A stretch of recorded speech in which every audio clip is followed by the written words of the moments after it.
Dr Phelps, thanks for your time this morning. What do you make of this idea now with bipartisan support of additional support and guarantees for first home buyers? Do you like what you hear on that?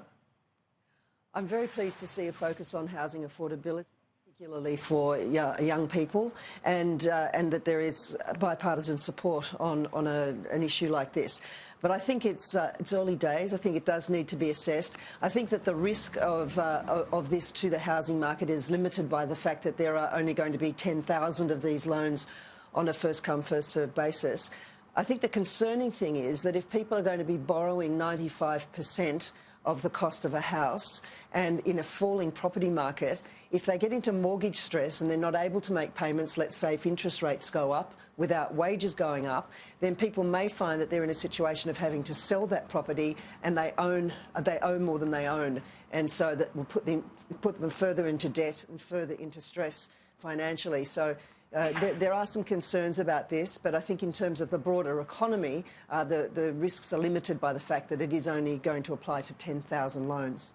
Also, what details do you want? Do you want any tweaking of this policy, and who would you be talking to about that? Bill Shorten or Scott Morrison? I've always spoken about evidence-based policy, and I think if there is a limit to the number of these loans to 10,000, then we can have a look at the evidence for what effect this will have, not only on individuals but on the economy. And so I do think it's worth trying. I think we do need to do something about housing affordability, and this is an idea that does have bipartisan support, and so I would be lending my cautious support to this particular policy, because I think it is something that may well help a number of young people in particular get into the housing market for the first time, and that is something that a lot of people have been very concerned about. The concerns that I have are around the possibility for individuals of not being able to meet their payments.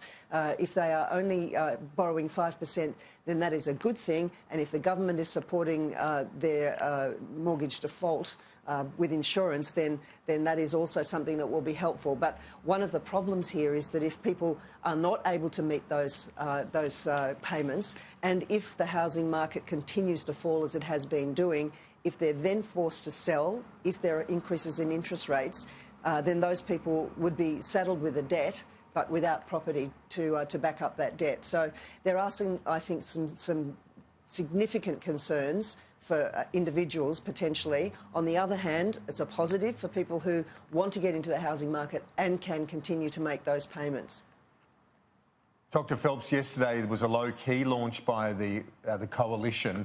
The Prime Minister basically making a virtue of that fact, saying that, you know, he wants to maintain the status quo, that we live in a great country. He wants to continue economic growth and support self-reliance and people who have a go. Will that message resonate, do you think, in parts of Wentworth?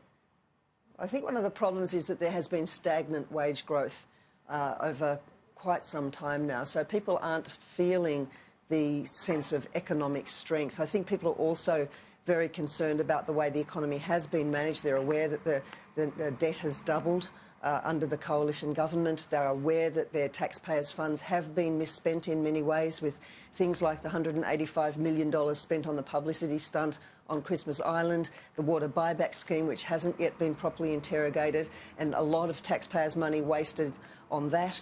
They've seen the $440-something million on the Paladin deal that was supposed to go to security for Manus Island and Nauru. So I think the claims about being superior economic managers are very much under question. In terms of the low-key launch, I think it was a matter of not putting ministers on display, because many of the ministers and pretty much all of the moderates have abandoned the Liberal Party, and so it appeared to most people that I've spoken to that the Prime Minister didn't have people to surround himself with that he wanted to be associated with. With the moderates, everyone's aware. Yeah, with the moderates, as you say, Dr Phelps, abandoning the party, your words, not mine, are you less inclined to support the coalition in the event of minority government?